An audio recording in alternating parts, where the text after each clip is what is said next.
Hi guys, Mami Park is here. So, nag-shoot na ako kagabi, kaya lang hindi ko nagustuhan. So, uulitin ko. Okay, so in today's video guys, ay magta-tax topic muna tayo, no? Kasi kailangan nating ihabol dahil marami sa ating mga viewers ay maghahabol din ngayong January. Okay, so kaya tax topic muna. After po nito, magbablog ako ng daily or yung basic or yung regular vlog ng Mami Park ng Sari-Sari Store. Okay, so sa aking mga regular viewer ng Sari-Sari Store, sana mapanood nyo din to, lalo na kung kayo din ay taxpayer. Okay, so paalala, dinidisclaim ko po ang ating video, hindi po ito 100% accurate sa lahat ng bagay, but may probability, no? So ang pag-uusapan natin guys ay mga bagay-bagay na maggagawin natin ngayong pagpasok ng taon para sa ating taxing. So nahandyan na yung topic natin, nilista ko na para mabilis at sunod-sunod, no? So shout out sa mga ka-taxpayer, kamusta po kayo? Kung mapapansin nyo po, hindi po ako masyado talagang basta-basta nagvo-vlog kasi po hindi naman kailangan lagi mag-vlog ng tax topic. Okay, so unang-una na po ay ang ating mga need to comply this year, or ngayong January kasi may mga due dates. So sa ating pong need to comply, kung kayo po ay magre-renew pagdating po sa pauna ko na, kahit hindi kasama sa yung syempre ang ating mayor's permit, no? Unahin na po natin ang barangay at ang ating pong mayor's permit. So ang DTI naman po kasi ay 5 years po ang validity. So kung expire na ang inyong DTI, edi mag-comply na rin po, no? So and then pwede pong unahin ang BIR bago ang ating mga mayor's permit, okay? Kasi hindi naman po sila magkasama. So 2551Q, number 1 na dyan, yung 4th quarter natin. That is due on before January 25. Mababago lamang po yan, magkakaroon lamang po ng changes or yung tinatawag nating amendment kapag nagkaroon po ng extension or mas pinaaga. Depende po sa inyong RDO. But usually po, in general, January 25 po ang due date niyan taon-taon sa 4th quarter natin ng 2551Q form. Okay, so inventory list number 2 sa ating need to comply and sworn declaration.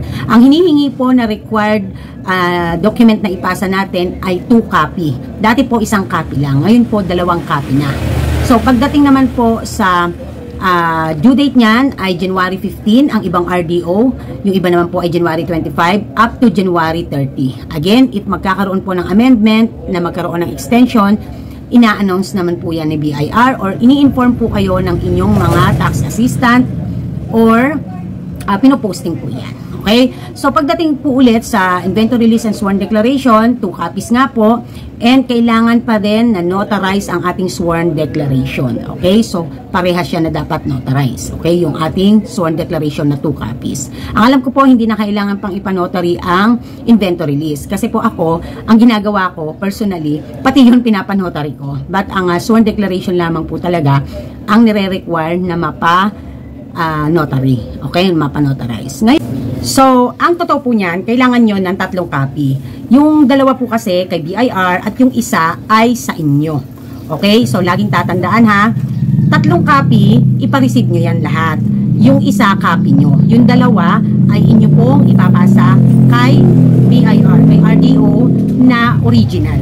Yung isa, pwede pong i-photocopy nyo na lang yung original para may copy kayo. Para hindi nyo na kailangan pang lahat ipanotarize. Okay? Ang mahalaga lang is meron kayong copy at na-receive din ni BIR. Okay? So, tatandaan po ha.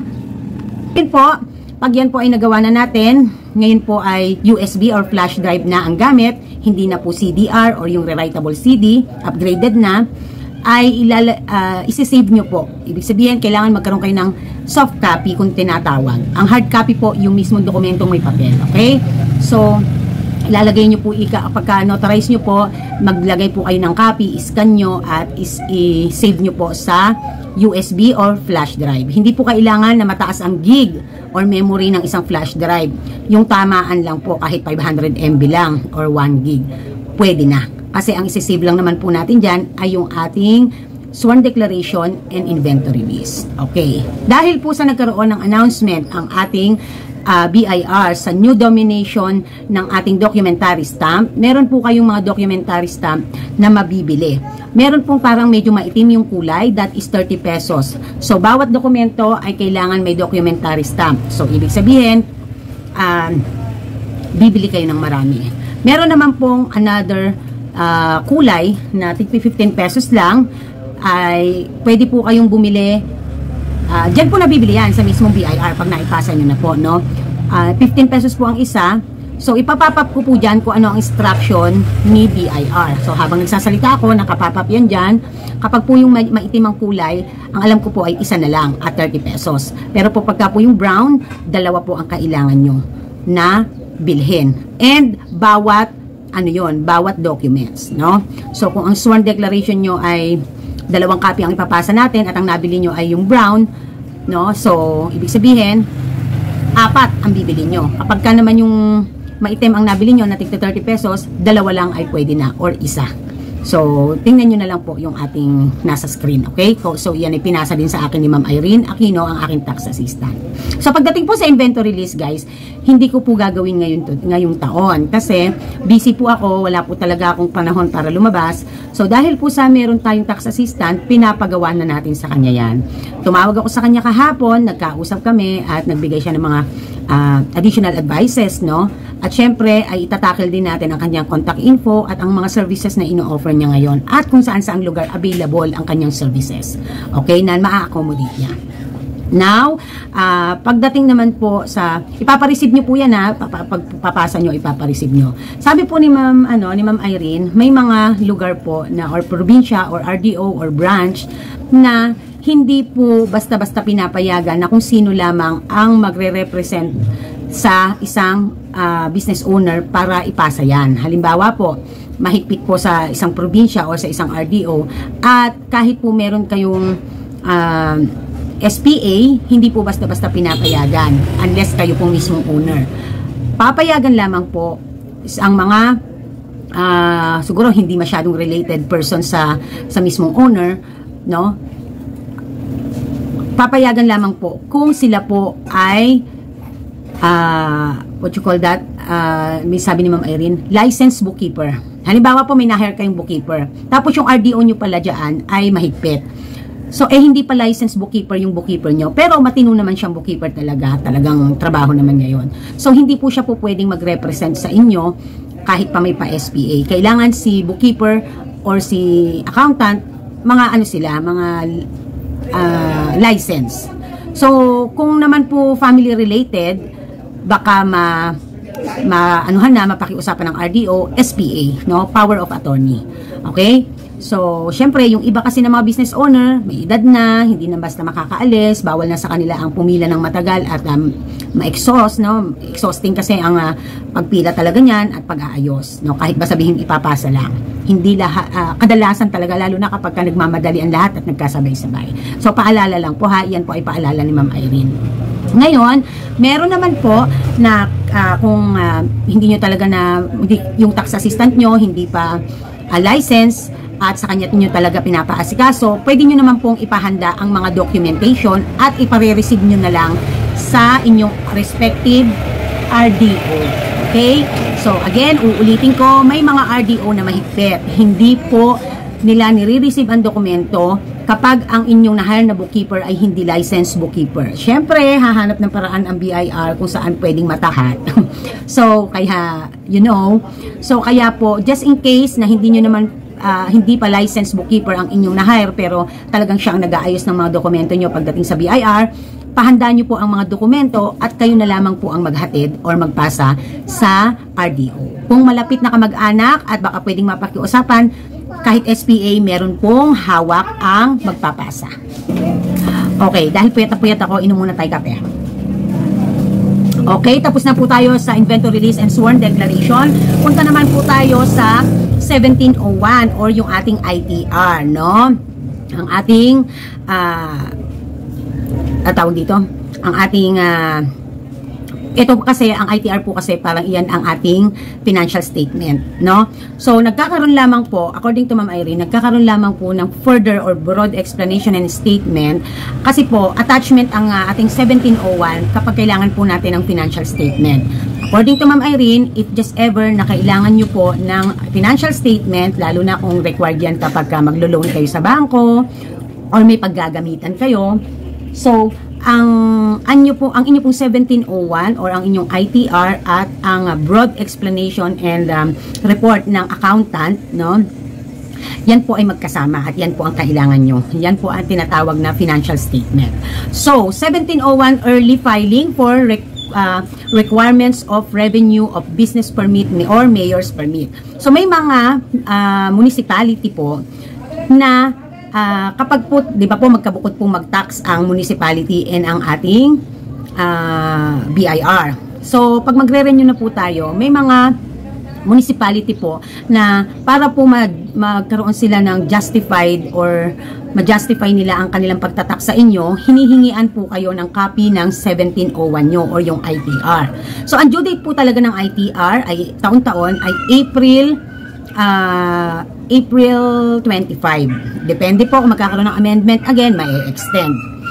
Now, sa pag-a-advise po natin ng early filing, gawa po kasi ng kung kailangan nyo sa municipality nyo at iyan ang binabasihan ng municipality na gusto nilang basihan para matax kayo.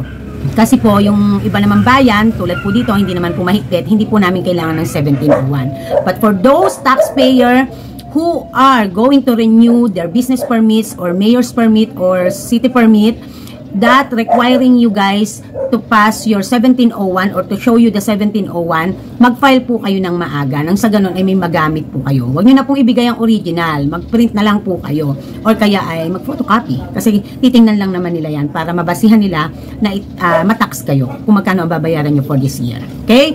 So, 1701 again is due on April 25 talaga. And we just advising you na maaga kayong mag-file kung requirements yan sa inyong municipality for renewal of your business permit. Maliwanag po, no? So, next, number 2. So, that's all the things that basic that you need to comply.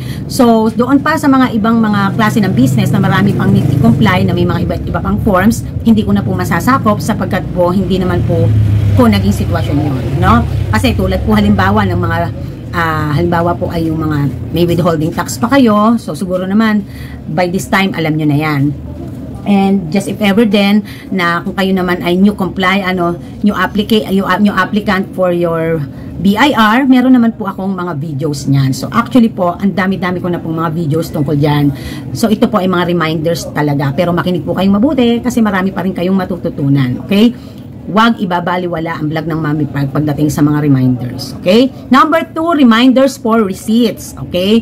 So, doon po sa, kung maalala nyo po, I don't know, 1 year ago, o magto 2 years na, nagbaba ng desisyon ang BIR na all businesses that has a official receipt. Yung nakalagay talaga sa resibo, official receipt, yung word. So, yan po ay pinalitan na ng, may amendment, pinalitan na po ng sales invoice or service invoice. So, pinayagan pong gamitin ang mga natitirang resibo, lalo na nakapagpaprint na ng marami ang ibang mga businesses, pinapayagan pong gamitin pa ang natiran yung resibo na may nakalagay na official receipt. However, you have to strike it. Lagyan nyo ng strike. At diba dati, sabi ko, kailangan nyo ng stamp para mapalitan ng salitang sales invoice or sales invoice. Kasi yun na po ngayon ang ating, yun na po nire-required ni BIR. Ngayon po, may mga company na kung kayo po ay mayroong kayong mga client na company at ini-issuehan nyo ng resibo, some companies don't accept na yung ganyang resibo, yung may strike, no? So, we advises na you better na lang magpa-print ng panibagong set of booklets or resibo, no? So, kung sakali naman po na meron naman po kayong dahil nga marami kayong napaprint, tapos biglang nagkaroon ng desisyon na pagbabago sa ating mga invoices or mga resibo, kung sakali pong nakapagpasa po kayo ng sworn declaration and inventory list pagdating po sa resibo, magagamit nyo pa yan kasi sayang naman. So, allowed lamang yung mga nakapagpasa ng sworn declaration and inventory list for the receipt na magamit pa nila ang luma. So, sabi ni Ma'am Irene, kung hindi naman sobrang napakarami nung natira, much better talaga na mag-change na into sales invoice or service invoice. Kasi hindi na po ginagamit ang official receipt na resibong nakalagay literal ay official receipt. Okay? So that is an additional reminder. Another reminder or another advices when it comes, number 3, for closing business. Ayan. So, maraming nagtatanong nito sa akin. Hindi ko pa naman to na-experience. Although, dahil meron tayong tax assistant na reliable at aking natatanungan, tulad nga ni Ma'am Irene, maganda na mapag-usapan na rin natin kung magko-close kayo ng business for this year. Okay, so for closing businesses, kailangan pong isurrender ang inyong all original like your certificate of registration o ang iyong COR. Baka hindi mo pa alam kung ano ang COR, ano ang itsura. Yan po yung isang papel. Blue na po yan ngayon. Na kung saan, so yan po yung nakikita kung ano po ang inyong tax type, ano po ang mga forms na inyong dapat i-comply every quarter or kung annual man yan or monthly man yan, yan po yon. So hindi ko na maipakita kasi sobrang nahihilo po talaga ako. So pero certificate of registration from BIR, alam nyo na yan, no? Okay. So isusurrender po natin yan ha, yung original. Also, you are going to surrender your template, no? So yung ating ask for receipt, no? So ngayon po ay hindi na orange. Okay? So siguro inaasahan ko na lahat ng ating mga taxpayer ay already na change na into new template, which is yung kulay green, no? Tinatawag po natin yang NIRI o yung Notice to Issue Receipt or Invoice. Okay? So pag naka-orange pa kayo dyan, penalty kayo, ha? Ayan. So, isusurrender po natin yung template na yan. Okay? And then, also, ang ating mga remaining receipts or invoices, yung mga natira nating resibo, isusurrender po yan. May mga RDO po na nire-required na pati ang mga libro ay isurrender. So, ihanda nyo na rin po. Kasi dito po sa Bulacan, halos hindi po hinihingi. So, mas mainam po na ihanda nyo na rin para po sa closing nyo. So, you have to make sure na iyan ay merong mga laman. Kasi, pag nakita yan na walang laman, penalty ka na naman. Okay? So, to avoid open cases. Okay? So, may paalala si Ma'am Irene pagdating sa closing of business. Kasi, bago, halimbawa po, papatrabaho nyo yan sa inyong mga tax assistant. O halimbawa kay Ma'am Irene. Ang gagawin po muna dyan ay, syempre, i-collect na muna niya or ihahanda nyo ang inyong mga isusurrender. So, yung office of the day, isusurrender yung, di ba may office of the day or officer of the day, sorry. Officer of the day. So, sinosurrender na yan.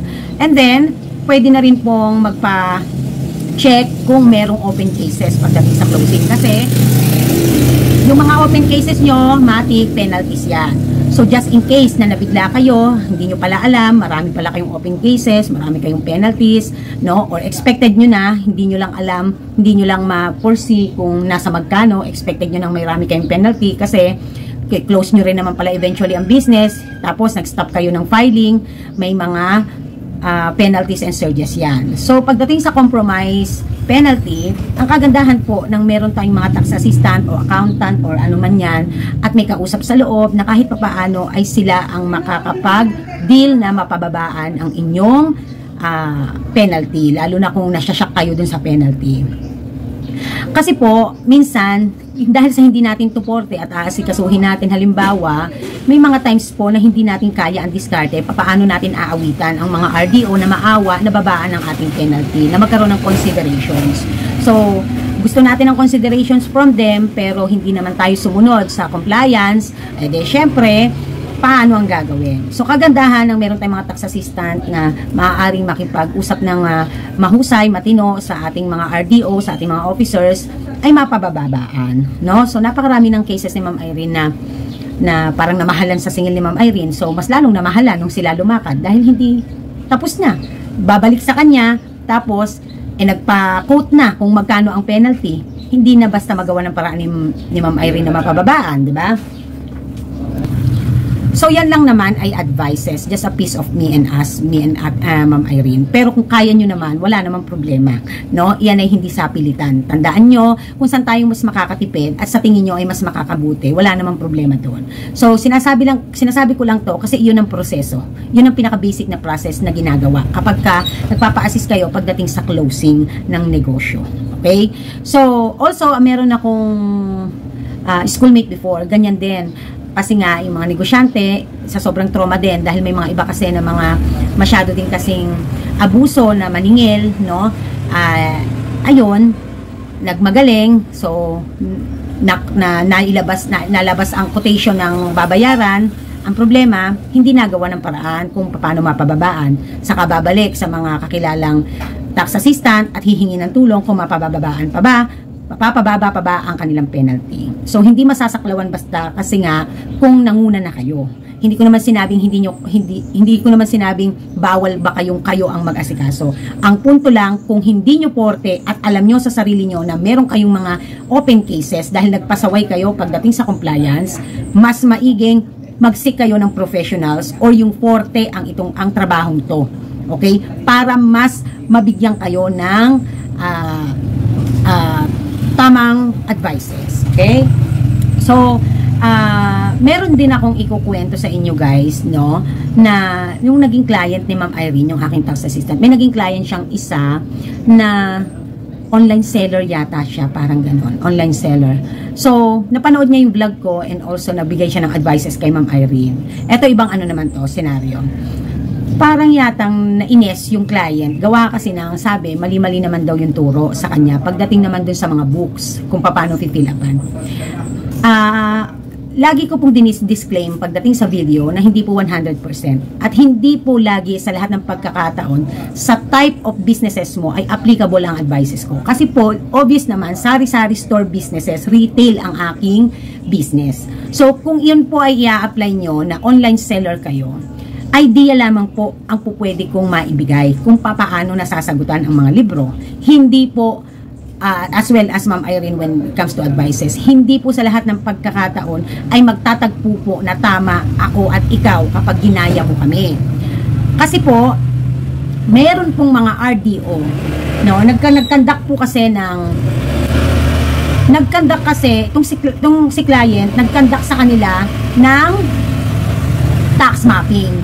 So, nung makita yung kanyang libro, mali ang kanyang tatala. So, hindi naman siya na penalty. Sinabihan lang siya ng mga officer na mali ang paggamit niya ng libro. So, iba pala ang style sa kanila. At sa kanila ay may mga maraming columns. Dito po kasi sa amin, hindi napakahigpit pagdating sa books. Ang mahalaga na register mo, natalaan mo ang mga libro. Kung ang librong ito ay meant for BCD, ang librong ito ay meant for BCR, ang librong ito ay for your journal. Hindi po mapili pagdating sa klase ng librong gagamitin. Importante lang po sa amin dito ay maipa-register mo at matalaan mo, malagyan mo ng laman. Doon po sa RDO nila, no, itong client na to, ay iba, may mga sinusunod na standard way how to use or how to fill up their books at lalo na siya ay online seller. So, again, sasabihin ko po sa inyo, depende po iyan sa inyong RDO at sa sitwasyon ng business. Kaya again and again, lagi kong dinidisclaim ang video. Now, given na nasita na siya, so at least alam na niya na hindi naman pala lahat ng mga RDOs ay pare-parehas ng rules and regulations, no? When it comes sa kung ano-ano pang mga bagay-bagay na ginagawa at kinocomply kay BIR, no? So please, huwag kayong hysterical. Kasi maganda nga yan na correct kayo, hindi naman kayo na penalty. Ano naman ang maganda dyan is na-inform kayo kung ano yung ginagawa dyan sa lugar nyo. Kaya lagi kong sinasabi sa inyo guys, dapat mag-seek kayo hanggat maaari, no, ng inyong tax assistant na sa tingin nyo kung mahigpit ang lugar nyo at may mga standard na dapat sundin, yun ang i-hire nyo, no? Kasi, dito sa amin sa Bulacan, hindi talaga masyadong mahigpit. At dito sa amin, kalapit lugar, hindi. Ang mahigpit dito ay pag di ka nag-comply pagdating sa pagbabayad, pagpa-filing, at pag-re-register. Okay? So, again, malinaw, ano? So, another thing na gusto ko namang i-share sa inyo, eto naman, kawawa naman din ang client na nag-seek kay Ma'am Irene. Kumbaga ba, it's over and done yung nangyari kay client ni Ma'am Irene, na naging client, nag-seek ng advices kay Ma'am Irene, na napanood yung aking video 3 days ago na before niya na-realize na maraming naging hocus-pocus ang kanyang tax assistant. So, ayon sa kwento ni Ma'am Irene, meron daw nag-sick sa kanya. Una nag-sick muna sa akin, taga Butuan City yata siya. Nag-sick, si Ma'am Judeline yata yun. So, si Ma'am Judeline, naglabas ng 1 million, 1M, para sa, ang kalahati ay fee or professional fee or service fee ng nag-assist sa kanya. At yung another half ng 1 million is para sa kanyang mga penalty and surges kay BIR. So imagine, napakalaki ng binayaran niya sa kanyang mga tax assistant. Nang makausap ni Ma'am Irene at pinadetail niya lahat yung mga naging transactions at mga binayaran at mga siningil sa kanya nung dati niyang tax assistant, nasabihan ni Ma'am Irene na masyado pong super duper exaggerated, over singil. Ganon pinirahan siya ng kanyang tax assistant. Napakalaki ng siningil sa kanya na hindi naman dapat singilin ng ganong kalaki. Imagine 500,000 ang babayad mo doon sa tax assistant mo, tapos yung penalty niya nasa 500,000 sa BIR. According to Ma'am Irene, ang kanyang mga forms masalimuot din, no? Masalimuot at marami at magulo. However, hindi kailangang i-justify or hindi kailangang masyadong i-fantasize yung ganong katwiran na mahirap man, ganong kalaki ang sisingilin sa iyo. So, ang business yata ni Ma'am Judeline ay parang hardware, no? So, nung makausap si Ma'am Irene, sobrang panghihinayang ni Ma'am Judeline, no, nung client. Kasi, nakausap niya si Ma'am Irene 3 days ago, naganap na yung pangyayari. At, talagang, sakalang napanood ang vlog ng Mami Park. So, kaya, sa inyo, guys, kapag may time pa kayo, para hindi pa kayo mape-penalty, pero kailangan urgent na ang advices na kailangan nyo at assistant, huwag na kayo mag-hesitate to call Ma'am Irene. Wala namang bayad ang consultation niya eh. Aas lang siya ng bayad kapag ginaw na yung proseso. Pero yung consultation, hindi naniningil si Ma'am Irene. Ina-accommodate naman niya. Kasi kailangan malaman niya muna yung sitwasyon bago din umuo si Ma'am Irene na kung aayusin niya or hahawakan niya ang case nyo or ang inyong filing or ang inyong mga compliance, no? So, kaya wag kayong mag-atubili na magtanong, okay? So, para makapagtanong din kayo kung ano yung desired or designated or amount na isisingilin sa inyo ni Ma'am Irene. Kasi hindi naman ako po pwedeng magsabi ng mga amount ng mga services niya. Gawa kasi ng depende iyon sa hirap, pagod, layo, or kung gaano ka-complicated ang inyong situation. So, kaya si Ma'am Irene for mga small businesses lang talaga as much as possible. At ang forte niya ay 3% non-bank, no? So, ano ba ang mga services? So, pang-apat na tayo, no? So, na-share ko lang naman sa inyo yung mga clients' experiences. Ano ba ang mga services na ino-offer ni Ma'am Irene, no? At ano ba ang kanyang contact number para hindi na kayo nahihirapan? So, pwede niyang i-accommodate ang services na filing ng inyong mga forms, inventory list, closing ng business, mga permits, pwede niyang i-accommodate. At tuturuan kayo when it comes sa filling up your books. So, i-remind ko lang kayo guys ha, when it comes sa books, no? Dito po kasi talaga, hindi kailangan maging komplikado ang aming pagtatala. So, kaya, take your own risk, no? In a way na, tulad ng isang naging client ni Ma'am Irene, na doon pala sa kanila, may standard way kung paano fill upan ang kanilang mga libro. Pero, meron talagang standard procedure in general ang pagtatala ng libro. So, sabi ko nga sa inyo, napaka-aarte ng iba't ibang mga RDOs. Hindi sila pare-parehas ng policy, no? Kahit merong standard na process or paraan or paggawa, at yun naman ang itinuturo ni Ma'am Irene, may mga RDO pa rin na may kay aarte. Ang importante lang naman dyan, ay pwede nyo namang ikatwiran na sa pagkakaalam namin ay ito, magpakumbaba kayo, at kung mali po ay pasensya na po, babaguhin na lang namin. I-accept nyo kung ano yung instruction nila, kung ano yung way nila pagdating doon sa ano. Kasi ganyan nga yung mga RDO, iba-iba ang policy. Okay? So, paalalang muli. So, sa dami naman po ng naging kliyente ni Ma'am Irene na nanggaling sa aking mga video, siya lang po ang bukod tangi na nagreklamo. Sa totoo lang. Siya lang po ang bukod tangi. At siya lang din ang bukod tangi na RDO ang meron. Okay? So, paalala pong muli. So, pagdating po sa mga books of accounts na inyo pong ituturuan kayo na mag-fill up, yan po ay nasasakop po sa kanyang tutorial package. So, meron po siyang tutorial package para matuto po kayo kung paano nyo po, bibigyan kayo ng idea kung paano nyo mapifill up ang inyong mga libro kasi depende po iyan sa business nyo kung ano po ang mga transactions na magaganap. Tuturuan po kayo how you file your forms through EBIR form.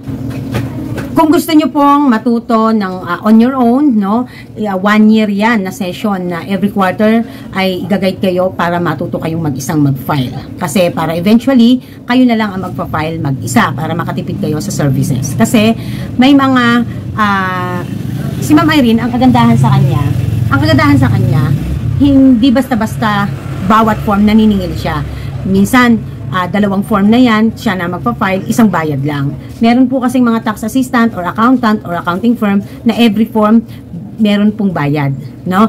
Yung iba po 500 per form or 1,000 per form. Or kaya naman nag-a-ask ng service fee na 10,000 a month, 5K a month, 1K a month, something like that. Eh kung ang ipapay lang naman po na form sa inyo ay 2, 3, napakamahal nun sa totoo lang. Mabigat din sa ating mga small businesses yon, mga micro enterprises, no? So kaya kung may tutorial kayo at kaya nyo naman, marunong kayo, you can do it on your own eventually. Mas makakatipid kayo in the long term. So, yan po ang mga services na ino-offer ng aking tax assistant na si Ma'am Irene. Saan-saan po ba available or po pwede niya kayong ma-accommodate? So, meron po siya dito all over Bulacan. Pwede niya po kayong i-accommodate. Pwede din po Manila. Pwede po ng Quezon City, Makati, Marikina, and Mandaluyong.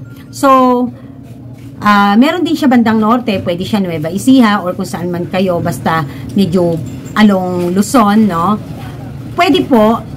At ang mga papers po, halimbawa sa kanya nyo po pinafile ang mga kung ano-anong mga perpernalya, iaano na lang po niya, isesend na lang po niya, i-courier niya po yung inyong mga dokumento. Tulad po ng ginagawa niya sa akin ngayon, kahit sa totoo lang, halos lapit bayan lang kami, pero wala naman kaming time magkita, wala akong time umalis. So, nung nakaraan, nagpaasikaso ako sa kanya ng resibo ko kasi kailangan ko na magpa-print ng bagong resibo. So, siya ang nag-ayos sa kaso niyan at ni-register niya sa ORUS. Kasi po, hindi na po ngayon uso or hindi na po pinapupunta ng mga taga-BIR ang mga print ng resibo na walang ATP, no? So, kailangan po may ATP kayo, yung form. So, yan po ay magaganap sa ORUS o yung tinatawag po nating online registration updating system or update system ng BIR. Yan po ang kanilang site na gagawin nyo yan, sorry.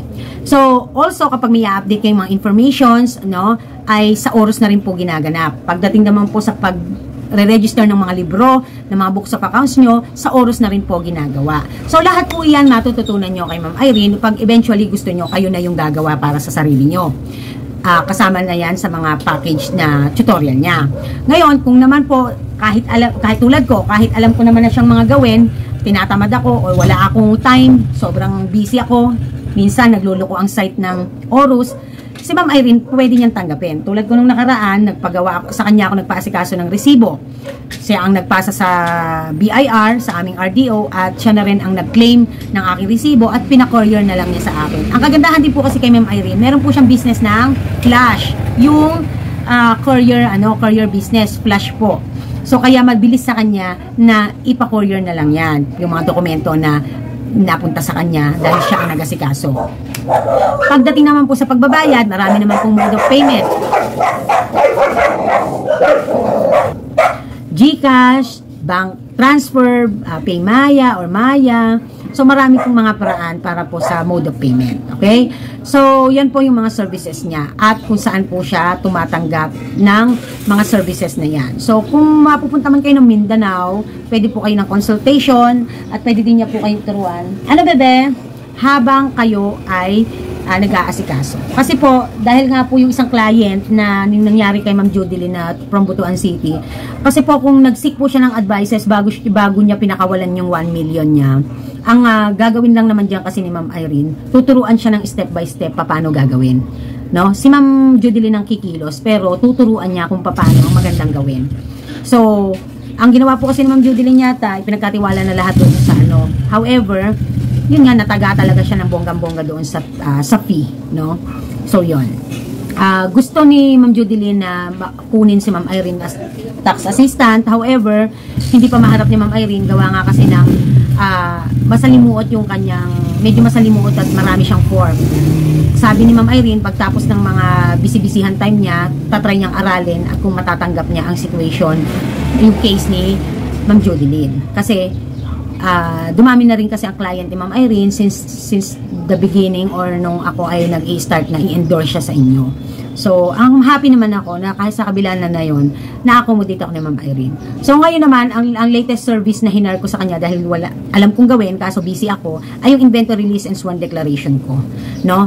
So, kasama na din dyan nung ako ay magtanong sa kanya, ay tinanong ko din siya ng mga iba't ibang bagay-bagay na ma-share ko sa inyo. Okay? So, half of the knowledge that I am giving to you guys when it comes to tax topic ay coming from Ma'am Irene Aquino.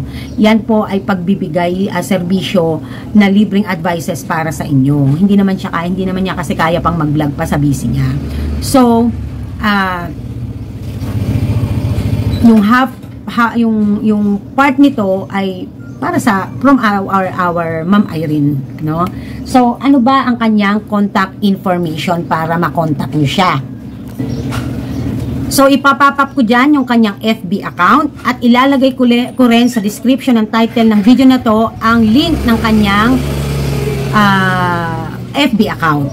So, pagdating po sa contact number, i-take down po ha, 0943-645-5340. Again, 0943-645-5340. So, si Ma'am Irene po, minsan, hindi basta sasagot, kasi, or sasagot man siya, ang unang tanong niya, saan po kayo, taga saan po kayo, saan nyo po nakuha ang number ko, ang contact information ko. Sabihin lamang po na napanood po ang Mommy Park, kaya po kami nagkaroon ng contact sa inyo. Okay?